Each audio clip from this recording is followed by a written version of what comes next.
My name is Nur Azwan bin Muhammad. Currently, I hold the position of Superintendent of Police, managing the policy coordination and technical for the Human Resource Department, Management Department for the Royal Malaysian Police. So, I am the alumni of MSU batch 2005.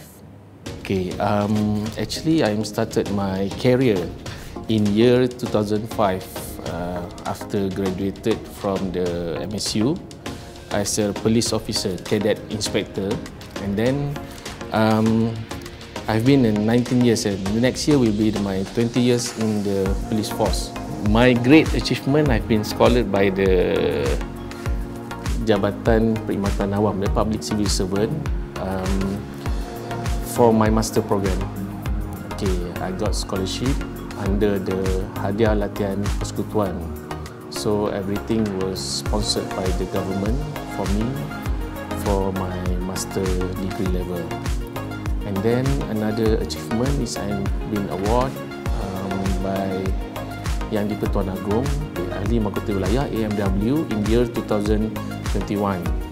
And then in year 2020, okay, I also awarded by the Pingat Pahlawan Pasukan Polis, which is given to the officer according to the contribution, according to the jasa and the bakti to the force.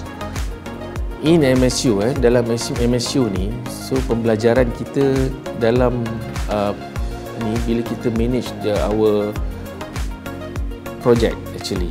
Okay. Project tahun akhir kita mestilah satu project yang contribute to the public. So we need to engage with the real situation. Okay.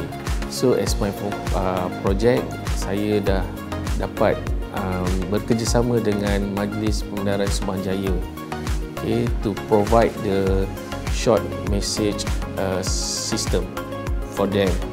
So we develop the system for them untuk aduan-aduan yang diterima. Pada masa tu 2004 kita hanya ada SMS saja. MSU sebenarnya banyak memberi dorongan, okay, dorongan dan sokongan, okay, kepada kita untuk become more independent.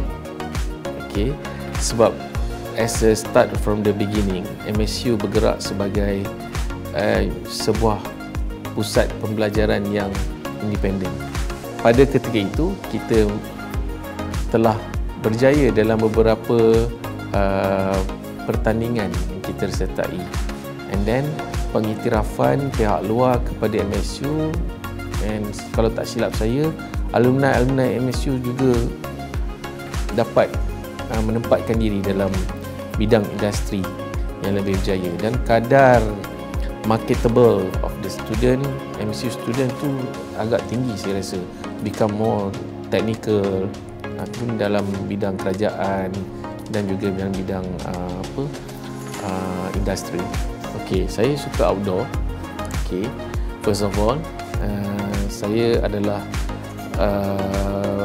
itulah when I join the force, saya dapat melakukan lebih banyak activities outdoor seperti diving.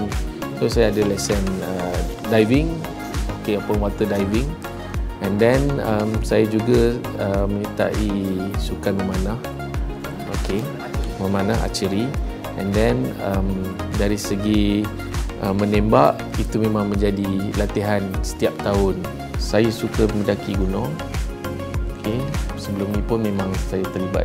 I'm the one of the first president of the Kelab Kemara for the MSU pada ketika itulah.